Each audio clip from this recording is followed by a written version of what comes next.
ಈಗ ನನ್ನ ಹತ್ರ ಇರುವಂತಹದ್ದು ನಾಗರ ಹಾವಿನ ಮರಿ, ಪುಟ್ಟ ನಾಗರ ಹಾವಿನ ಮರಿ. ನನಗೆ ಕಾಲ್ ಬಂದಿರ್ತದೆ, ನಮ್ಮ ಮನೆಯಲ್ಲಿ ಒಂದು ಕೃಷ್ಣ ಸರ್ಪ ಇದೆ, ಬಂದು ಅದನ್ನು ರೆಸ್ಕ್ಯೂ ಮಾಡಿ ಅಂತ ಹೇಳಿ. ನನಗೆ ಗೊತ್ತಿತ್ತು ಅದು ನಾಗರ ಹಾವಿನ ಮರಿಯೇ ಆಗಿರ್ತದಂತ.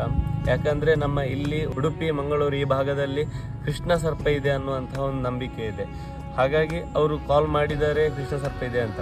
ಬಟ್ ಇದೇನಂದ್ರೆ ನಾಗರ ಹಾವಿನ ಮರಿ. ಸಾಮಾನ್ಯವಾಗಿ ನಮ್ಮ ಇಲ್ಲಿ ಸಿಗುವಂತಹ ನಾಗರ ಹಾವಿನನೇ ಮರಿ ಸಣ್ಣದಿರುವಾಗ, ಅಂದ್ರೆ ನಾಗರ ಹಾವುಗಳು ಸಣ್ಣದಿರುವಾಗ ಈ ರೀತಿಯಾಗಿ ಸುಂದರವಾದ ಬಣ್ಣ ಹೊಂದಿರುವಂತಹದ್ದು ನಾಗರ ಹಾವುಗಳು. ಮತ್ತು ಪ್ರಕೃತಿಯಲ್ಲಿ ನಮ್ಮ ಉಡುಪಿ ಮಂಗಳೂರು ಭಾಗದಲ್ಲಿ ವಿಶೇಷವಾದ ಸ್ಥಾನಮಾನ ಹೊಂದಿರುವಂತಹ ಈ ನಾಗರ ಹಾವಿನ ಮೇಲೆ ಕೃಷ್ಣ ಸರ್ಪ ಅನ್ನುವಂತಹ ಒಂದು ನಂಬಿಕೆ ಇದೆ.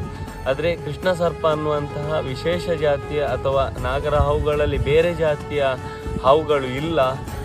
ಸಣ್ಣ ನಾಗರ ಹಾವಿನ ಪುಟ್ಟ ಮರಿಗಳನ್ನೇ ನಾವು ಕೃಷ್ಣ ಸರ್ಪ ಅಂತ ಮುಂಚಿನವರು ಹೇಳಿದ್ದಿರುವುದರಿಂದ ನಾವು ಸಣ್ಣ ನಾಗರ ಹಾವು ಮರಿಗಳನ್ನು ನೋಡಿದಾಗ ಅದು ಕೃಷ್ಣ ಸರ್ಪ ಅನ್ನುವಂತಹ ಕಲ್ಪನೆಗಳು ಬಂದಿರುವಂಥದ್ದು. ಮುಂದೆ ಹಾವುಗಳ ಬಗ್ಗೆ ಇನ್ನಷ್ಟು ಹೆಚ್ಚಿನ ಮಾಹಿತಿಗಳನ್ನು ಕೊಡ್ತೇನೆ.